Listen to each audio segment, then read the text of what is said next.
Hi అండి, అందరూ ఎలా ఉన్నారు? నేనైతే బాగున్నాను. మీరు ఎలా ఉన్నారో కామెంట్ చేయండి. ఈ వీడియోలో ఫేషియల్ చూసేయండి.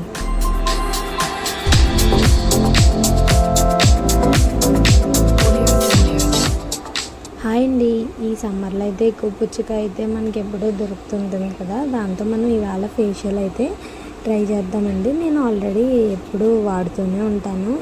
అప్పుడప్పుడు బాగా ఫేస్ ట్యాన్ అయిపోయినప్పుడు ఈ ఫేషియల్ అనేది చేసుకుంటాను నేను. ఎప్పుడైనా మీ ఇంట్లో పుచ్చకాయ అంతా తిన్నాక లాస్ట్లో ఉంటుంది కదండి, లాస్ట్లోది అంత టేస్ట్గా అనిపించకపోయినా అలా ఉన్నప్పుడు మీరు ఫస్ట్ 3 ప్లేట్స్లో మిగిలిపోయిన పుచ్చకాయని 3 ప్లేట్స్లో సపరేట్గా వేసుకున్నాక అప్పుడు ఒక ప్లేట్లో ఫస్ట్ క్లెన్జర్ కోసం పుచ్చకాయ వాటర్ లాంటిది ఉంటుంది కదా, దాంట్లో పాలు వేసుకుని ఫేస్ మొత్తం బాగా క్లీన్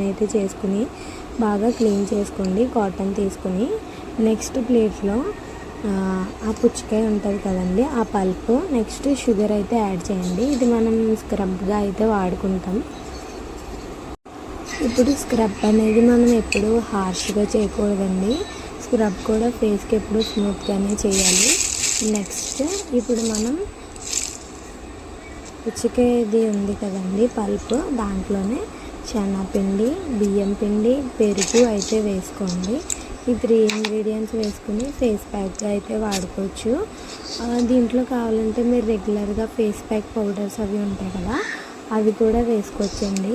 అయితే ప్యాన్ అయితే పౌడర్స్ అయితే శనగపిండి, బియ్యం పిండి, పెరుగు అయితే 3 వేసుకోండి. ఫస్ట్ మనం ఇప్పుడు ఫేషియల్ స్టార్ట్ చేయడానికి ముందు ఫేస్ని ఆల్రెడీ బాగా క్లీన్ చేసుకుని అయితే ఉండాలండి. తర్వాత మనం కాటన్ వాడాలనుకున్నప్పుడు దాన్ని ఫస్ట్ కడిగేసుకోవాలండి. కడుక్కున్నాక ఈ పాలు, ఈ పుచ్చకాయ ఉంది కదా, బాగా కలిపేసి ఫేస్ని చాలా నీట్గా క్లీన్ చేసుకోవాలి. దీనివల్ల కూడా మనకి ఫస్ట్ స్టెప్లోనే ఫేషియల్ చేయించుకున్న గ్లో అనేది కూడా వస్తుంది. నెక్స్ట్ ఇది న్యాచురల్, ఇందులో ఎలాంటి కెమికల్స్ అవి లేవు కాబట్టి మన స్కిన్ కూడా మంచిది. అలాగే స్క్రబ్ కూడా పంచదార వేసి ఫేస్ కడిగేసుకున్నాక స్క్రబ్ చేసుకోండి. లాస్ట్లో ఇలా ఈ ప్యాక్ ఉంది కదండి, ఒకసారి బాగా చేతితో అనేసిన తర్వాత ప్యాక్ వేసుకొని 5 మినిట్స్ తర్వాత కడిగేసుకోండి. ఇది ట్రై చేసిన తర్వాత మీకు ఎలా వర్క్ అయిందో కామెంట్ చేయండి.